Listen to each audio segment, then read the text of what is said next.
Hello everyone, welcome back to my channel Bhakti Sagar. कैसे हैं आप लोग? जय माता दी। आशा करती हूँ आप लोग अच्छे होंगे। आप सभी को शरद पूर्णिमा की बहुत बहुत शुभकामनाएं। तो आज बात करते हैं कि शरद पूर्णिमा में क्या चीज़ें करनी चाहिए, क्या चीज़ें नहीं करनी चाहिए। और शरद पूर्णिमा के कुछ उपाय ऐसे भी हैं कि जैसे आपके घर में धन सुख समृद्धि की बहुत बढ़ोतरी होगी। अगर आपके कोई रुके काम है तो उन उपायों से आपके वो काम भी हो जाएंगे। इसके कई नियम होते हैं, तो मैं उसमें 2-4 विधि भी आपको बताऊंगी कि किन विधियों से आपके अगर पैसे फंसे हैं या कहीं भी कोई काम रुका हुआ है तो वो सारे काम आपके हो जाएंगे। तो पहले बात करते हैं कि शरद पूर्णिमा में क्या करना चाहिए, क्या नहीं करना चाहिए। उससे पहले बात कर लेते हैं कि शरद पूर्णिमा 6 को है। अगर चंद्रोदय का लेते हैं तो 6 को मनाते हैं, लेकिन अगर आप स्नान दान के लिए देखते हैं तो वो 7 को होगा। 7 को मनाया जाएगा। इसमें प्रसाद ग्रहण करने से माँ लक्ष्मी प्रसन्न होती हैं। इसमें खीर का प्रसाद बनाया जाता है जो रात में चंद्रोदय में रखा जाता है, जिसमें सूर्य की किरणें पड़ती हैं।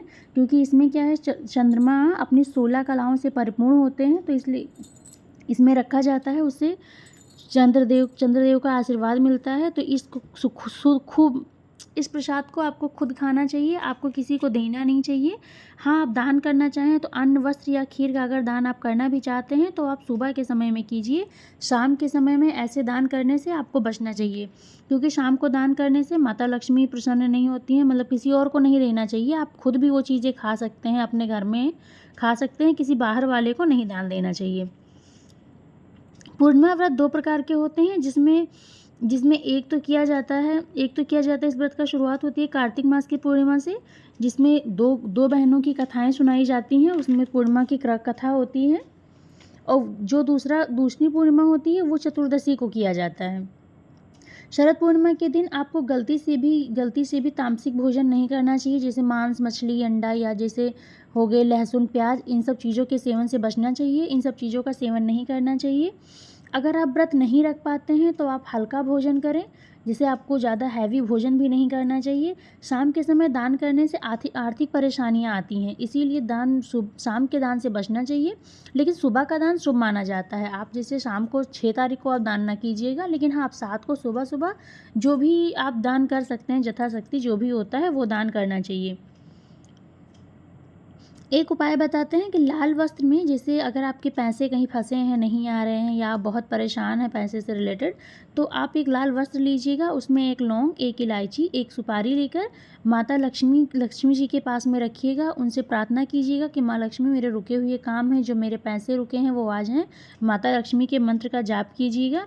और वो एक आप घी का कोशिश कीजिएगा, गाय का घी हो। अगर गाय का घी नहीं मिलता है तो ठीक है, आप जो भी भैंस का या जो भी घी होगा आपके पास, आप उस घी का एक दीपक जलाइए, माता रानी के मंत्र का जाप कीजिए और उनसे प्रार्थना कीजिए कि माता रानी, मेरे जो पैसे फंसे हैं, या माता रानी मुझ पे कृपा करो, मेरे धन से मेरा घर भर जाए।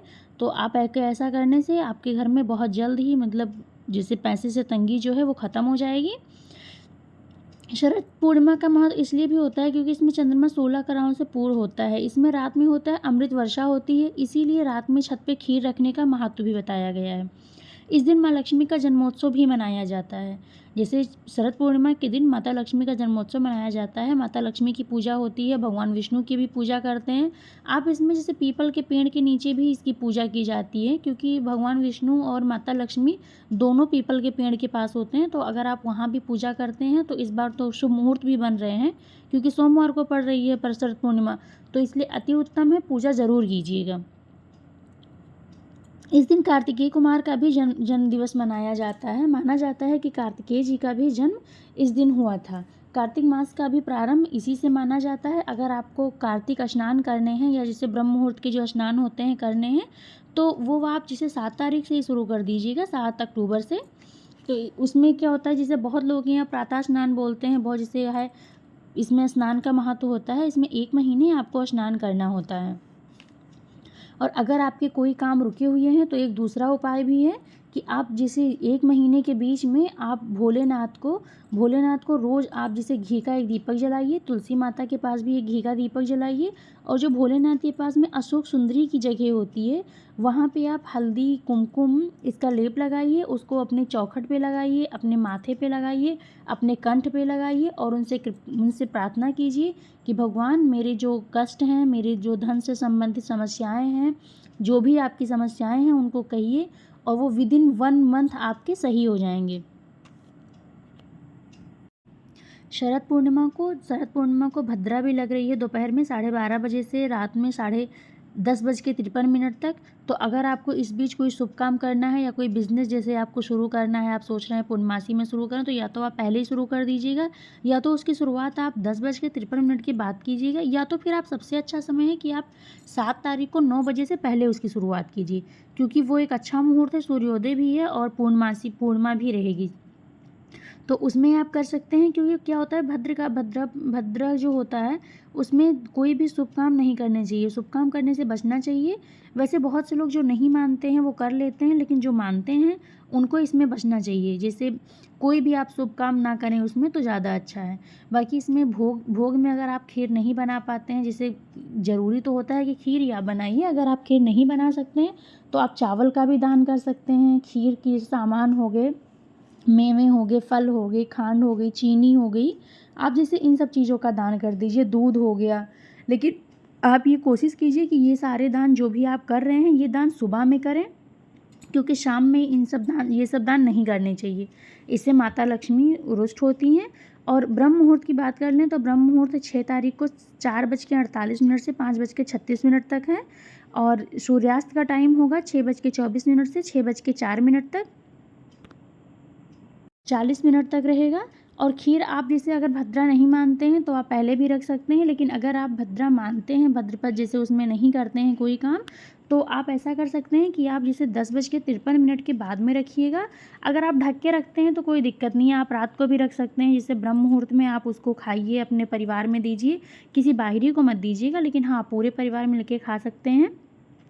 वैसे भी शरद पूर्णिमा में रात में जैसे वो करना चाहिए, कीर्तन वगैरह बहुत से लोग करते हैं। अगर आप कीर्तन नहीं करते हैं तो आप ऐसे ही माता लक्ष्मी के जाप कीजिए, पूजा पाठ कीजिए अपने घर में ही बैठ के अपने परिवार या फैमिली के साथ में। और पूर्णमासी में से ये होता है कि जैसे शरद पूर्णिमा की व्रत वो महिलाएं भी रखती हैं जिनको पुत्र प्राप्ति नहीं होती है। इसे पुत्र प्राप्ति के लिए या कोई भी अगर उन्हें कष्ट है तो इसके लिए भी आप एक प्रण कीजिए कि हाँ हमको ये तकलीफ़ है, भगवान मेरी ये तकलीफ़ है, मेरी दूर कीजिए।